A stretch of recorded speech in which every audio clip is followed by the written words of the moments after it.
Hey guys, Yankee here, and today I'm going to be giving my thoughts on Terra. This is a trade paperback collecting issue 12 of Supergirl, the series right before the New 52 started, and issues 1 to 4 of the Terra 4-issue miniseries. This is written by Jimmy Palmiotti and Justin Gray, with art by Amanda Connor. So this is about the character Atlee, who you see here on the cover. She is a new superhero who's just running around the world saving people. She's got Earth powers. She's taken on the name Terra, and that in the DC universe, there's already a character named Terra. She was a Teen Titans villain who apparently recently came back and then died again. She died during the Teen Titans run, came back recently, died again. And so this is just sort of like an introduction to this character. If you read Palmiotti, Gray, and Connor's Power Girl run, which I have a video on the Power Girl Power Trip trade, this is sort of like leads into that, where in the Power Girl series, Power Girl and Atlee are friends, and sort of Power Girl has taken her under her wing and is just sort of like, they're going around doing superhero stuff together every once in a while, but also like just hanging out. They're friends. And this here is sort of like takes place just before that, where in this trade we see Atlee meet Power Girl, them sort of get off on the wrong foot at first, eventually sort of become friends, and at the end of this, they're basically their relationship is basically what it is in the Power Girl trade, where like Power Girl takes Atlee out like shopping and out to eat and stuff like that, and they're friends now, and that sort of leads into the Power Girl series they did. I don't read a lot of comics. I have sort of like my little stints where like for a few years I was following pretty actively, had a few series I was going with. Nowadays I just get a trade once in a while and enjoy it. So picking up this, they sort of talk about things that have been happening recently, and I feel like I've got the gist of what's happening, but I am a bit confused. So basically everything with Terra, right? I know who Terra is. I watched the Teen Titans cartoon growing up.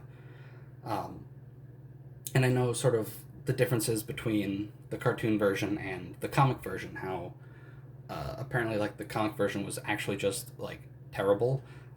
Like not like a bad character, but just like a terrible person. I know she died, and then in this, they talk about sort of how recently one like Terra came back, and we learned that was a clone.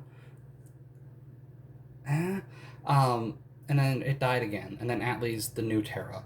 So basically, Atlee is a hero who comes from underground. There is not just a society inside the Earth, there's like a bunch, and throughout this we see sort of like different creatures that come from there. We see like a bug society in like the first issue of the Terra miniseries, and we see like a few different things here and there. So like there's lots of things living underground, and Atlee just comes from a civilization that is underground. And she has sort of Earth-like powers. So they just decide to take the name Terra, and they're trying to like slowly like set up a connection between underground and the surface world, right? So like they're keeping their civilization secret, keeping it quiet, and then Atlee is up there sort of trying to become a hero so they can maybe eventually introduce themselves and sort of form a relationship with the people above Earth, right? So that's cool. Everything with like, I don't understand why they cloned Terra, really. Like they touched on it like and I don't know. So stuff like that is a bit confusing. I think on its own I really enjoyed this. I think the 4-issue Terra stuff is really good, and it feels a lot like that Power Girl run, where it's just light and fun, and it feels like it's just moving, where like, all right, we fight a bad guy, okay, set up, and then we go to the next bad guy, and like they set up a villain who sort of is doing things in the background, who we sort of meet at the end, and it all comes together, sort of again like Power Girl, where the final villain of that is sort of introduced at the beginning and then comes back at the end. But also, it's not just them. It's not just 4 issues of Atlee facing this villain, who isn't particularly interesting. we get to see her fight like some stuff from the underground. We get to, oh boy, what was the name of the villain that she fought? I don't remember. It's not one I'm very familiar with. She looked like a skeleton. Um, I can't remember her name. But anyway, she fought another villain there. And then everything with Geoforce. Geoforce is a character. I think that was his name, by the way. I don't remember. Geoforce is a character I have no idea about. I had never heard of him before. He's on the cover there. He's right next to Atlee's butt. He is holding the underground, like, fish-looking baby. He is apparently the original Terra's brother, and he's also a superhero, and he's also the king of a country. So he's got a lot going on. Like, he was fine. The sort of interactions there, and by the end, like Terra meets him, Atlee meets him. They sort of interact. She explains to him why she is Terra and this and that. Takes him to her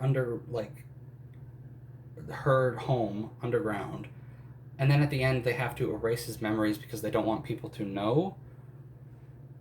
Okay, I don't know. Like, this is just fun, and there's a few things that left me sort of scratching my head or confused about, like, prior continuity stuff.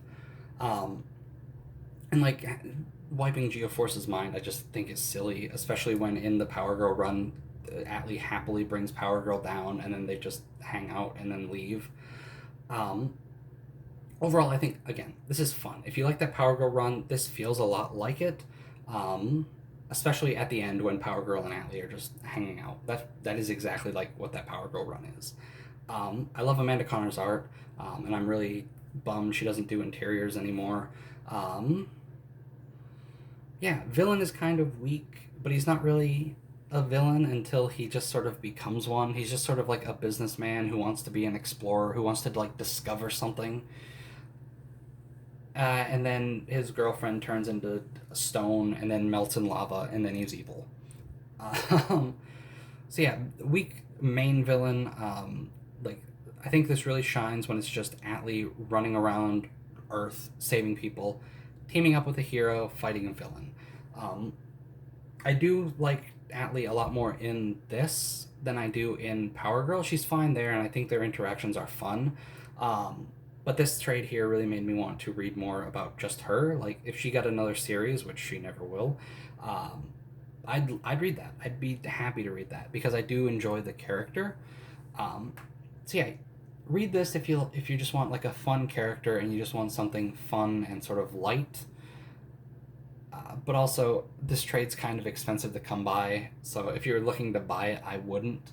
I wish they had included it in the Power Girl Power Trip trade that I have, because I do think this is important, and I think it should have been in there. I'd say even get rid of the JSA classified issues and put this in there, because I think I would rather have had this than that. But yeah, overall, I think it's fun. It's got issues here and there. I think if you've read Power Girl and you like that, definitely come back and read this.